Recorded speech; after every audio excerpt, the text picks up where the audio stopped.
Pag sinabing soft tissue injury, syempre kasama dyan yung muscle, nerves, so titingnan natin lahat yun. No? Hindi lang yung buto yung titingnan natin, hindi lang tayo magfo-focus sa buto. Ngayon, importante din na matuto tayo kung paano mag-manage nun. Kunwari sa kalsada, may nakita tayo. No? Kasi makikita mo naman ano ba ang mga signs and symptoms ng fractures. So, syempre, pagka-fracture, usually masakit agad yan. No?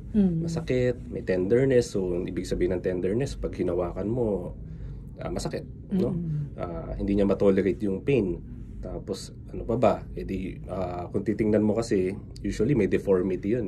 For example, kung dito sa forearm natin, so may deformity siya. So, hindi siya diretso na, hindi nakagaya ng kabila. No? Tapos, so, yung mga nakokomang na sinasabi, oo. Ngayon, so kailangan, ang unang-unang gagawin natin is i-immobilize natin yun, no? So, minsan, kung ano makita natin sa paligid, yun nilalagay. Yung iba, nilalagyan ng kahoy or... So, huwag mong basta bubuhatin yung taong na-injure, oo. Dapat hindi, no? Kasi dapat ma-assess muna siya. Pero kung first aid kasi, for example, kung malayo yung hospital sa... At saka kailangan siyang tanggalin dun sa sasakyan, oo. Kung saan nanggaling. Pero, so, kailangan ma-immobilize talaga siya, no? Kasi kung hindi siya na-immobilize, sumasakit talaga siya. No? Imagine yung pagka may fracture tapos ginagalaw-galaw, di ba? Masakit siya. so parang ganun, no? So dapat pagkakita natin, so kahit paano i-try natin i-immobilize, lagyan natin ng konting kahoy tapos kahoy itatali mo. Usually nilalagay ng mga taga pero siyempre yun na lang yung meron kasi sila So, tsaka nakikita natin sa movies, di ba? Ideally sana na nalalagyan ng splint or kung ano man, pero kung kagaya nun sa mga malalayong lugar, wala na silang choice. Kung ano na lang meron, basta ma-immobilize siya, no? Kasi masakit kasi yung pagka nagagalaw. Oo. Kasi may iba-ibang tinatamaan yan. Pwede yung shoulder mo, pwede yung binti mo, di ba? Kahit saan naman na part yan, no? Basta kailangan ma-immobilize natin pa rin. Okay. No? Tapos, syempre, kailangan madala agad siya sa hospital, no? After ma-immobilize, dalhin agad sa hospital, no?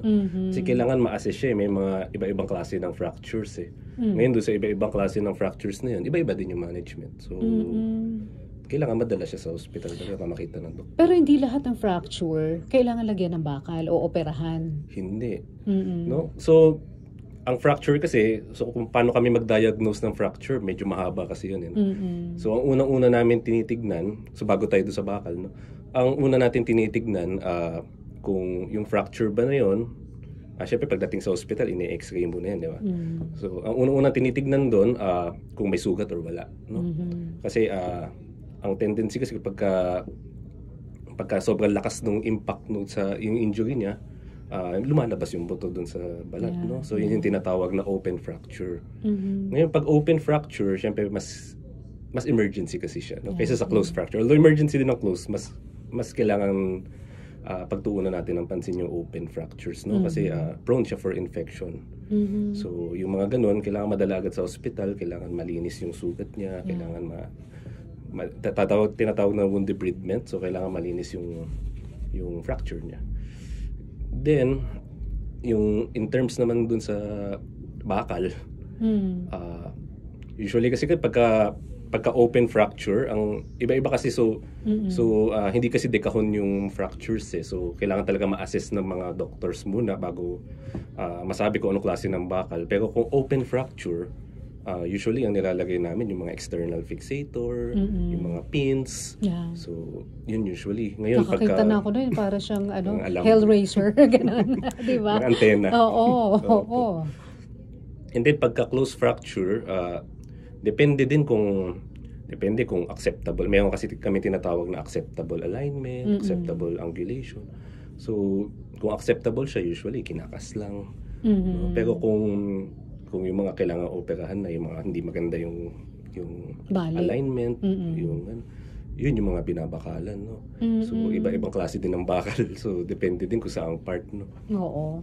Alam mo, kaya natin gusto ipaliwanag to, Doc, kasi sa dami ng mga na-aksidente, minsan nag-e-expect sila na yung hospital bakalan agad yung kanilang mga fracture.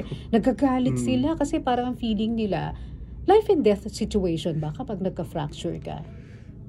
Lahat ng fracture kasi kailangan natin na i-treat na parang life and death fracture na ano siya, no, scenario. Kasi hindi mo naman kasi masasabi kung kailan siya maglalala, di ba? So kaya nga sabi ko nga lahat ng mga fracture kailangan madala sa hospital kahit na gaano kasimple yan, gaano simple, kailangan madala talaga siya, no. Kasi kailangan makita ng doktor at masabi sa inyo kung ano yung kailangan bakalan, ano yung kailangan pwedeng sementohan lang, alin yung may iba tinatraction lang, iba mga ganun. So yun ang advice ko talaga is kailangan talaga siya madala sa hospital agad, no. Kaya lang kasi nga may mga ibang ospital hindi kaagad natutugunan dahil siguro sa kulang sa tao o kaya yung nga doktor na tutugon doon, gusto tuloy nila na ilipat na lang na ibang ospital. Ano ba ang dapat na gawin sa mga ganung pagkakataon kung hindi matugunan kaagad yung pangangailangan ng isang pasyente? Yun nga ang sabi ko, sa lahat ng fracture kailangan ma-immobilize talaga sila. So kung for example kung malayo pa siya, so kahit yung pinakamalapit na hospital ma-immobilize lang siya tapos dalhin siya sa mas malapit na mayroong orthopedic surgeon. So yun yung problema, hindi naman lahat ng lugar may ortho. Kaya nga, yun nga. Baka, yun nga, ilang mga government hospitals kasi na meron lang mga consultants na pumupunta. So, kung hindi makapunta yung consultant, hindi kagad matitingnan yung isang pasyente. So, bakit yung iba, Doc? Parang ginagawa, ibinabalik lang yung fracture nila. Yung kunyari shoulder na dislocate, gano'n. Yung kayang ibalik. Yun naman kasi, kung ano lang yung kaya kasi yung tinatawag nun na yung close reduction. So yung close reduction naman, yun kagaya ng sinabi mo, ibabalik dun sa dating pwesto, no. Kasi ang iniisip ng iba reduction parang babawasan mo. Hindi siya, no. Reduction ibabalik mo siya sa dati, no. So may close reduction, may open reduction din na tinatawag, no. Open is ano sa surgery? Open reduction is bubuksan mo na. Kasi may mga hindi naman kasi lahat ng fracture kaya ng close So may mga ibang fracture na kailangan na ng open, so bubuksan na inihiwaan para mabalik sa dati. Yung mga close reduction, usually mga simpleng fractures lang yun Yung mga simpleng fractures na nalinsad lang, parang gano'n. Oo, yung mga kaya, for example, yung dito, yung distal radius, no? Kapag simple lang naman, close reduction na, sinisementohan Pero kasi yung mga ibang fracture, kagaya dito sa forearm, yung sa forearm, kung dalawa kasing buto yan, di ba? Kung usually, pagka bali yung dalawa, inooperahan na talaga yan. So, case to case talaga siya kung alin yung pwedeng maoperahan, kung sino yung pwedeng, kagaya ng sinabi ko kanina, kung sino yung pwedeng semento lang. Kung sino yung babakalan. So, babalik talaga dun lagi. Oo. So, kung kunyari na-operahan ka na doon sa na-fracture na area, hindi na babalik sa normal yung pagdiretso noon or yung movement? Well, ang goal kasi natin sa fracture management, unang-una kasi mawala yung pain, di ba? Mawala yung pain, maibalik siya sa dati. Yung tinitignan namin dyan is yung alignment, yung rotation, yung mga ganun, no? So tinitignan namin, binabalik namin yun sa dati. Tapos ang pinaka-goal kasi namin sa fracture management na yan is to restore yung patient do sa dati niyang function. So as much as possible, sinusubukan talaga ibalik. Pero syempre hindi naman lahat simple. May mga iba sobrang dugog na dugog yung mga ganun case to case din. Pero yung mga ganun medyo mahirap na. Paano pag nadurog nga yung buto, Doc? Tinatanggal nyo na yung mga durog na buto na yun? Depende kasi yun may pagka durog na, no? Yun nga yung sinasabi ko, pwedeng lagyan ng plate. So tinatawag yung bridging plate kung saan mang parte ng buto. Bridging plate, pwede yung external fixator. Kung sobrang durog na talaga, yung nilalagay namin yung Ilizarov. Kung familiar kayo sa Ilizarov, yung ring fixator.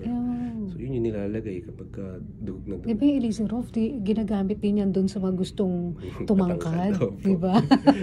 Yung problema lang kasi magkakascar ka. Oo nga. Pero paano yung mga external fixator na yun? Tinatanggal din yun eventually? Tinatanggal din. So usually mga 2 to 3 months tinatanggal na din. No? Kasi sagabal din naman sa pasyente. Akala ko naman talaga forever nandoon. So yung mga external fixator na yan, ginagamit yan sa mga, yung mga open fractures, yung mga may infection, yung mga ganun. So kasi isipin mo, pag nilagyan mo ng yung internal fixator, yung bakal sa loob, magi-infect lang din. Kung nilagyan mo ng bakal sa loob. Yan, speaking of infection, yan ang kalaban ng mga... Yan ang pinakalaban. Oo, inoperahan, di ba? Dok, paano maiiwasan na magkaroon ng malalang impeksyon yung inoperahan? So yun, kaya sobrang maingat kami pagdating sa, pag nag-o-opera kami na gumagamit ng bakal. Actually, sa lahat naman ng opera, pero mas extra maingat kami pagdating sa may ganun na internal fixation. Kasi mabilis silang kapitan ng bacteria. No? So, ang problema doon, kapag kinapitan yun, mahirap na tanggalin. Mahirap na tanggalin. Usually, ilang weeks ng antibiotics. Worse pa, tatanggalin mo uli yung bakal. So, kaya maingat kami doon, no? Tapos tinuturuan din namin yung patient na kung paano sila maglinis ng sugat nila. Mga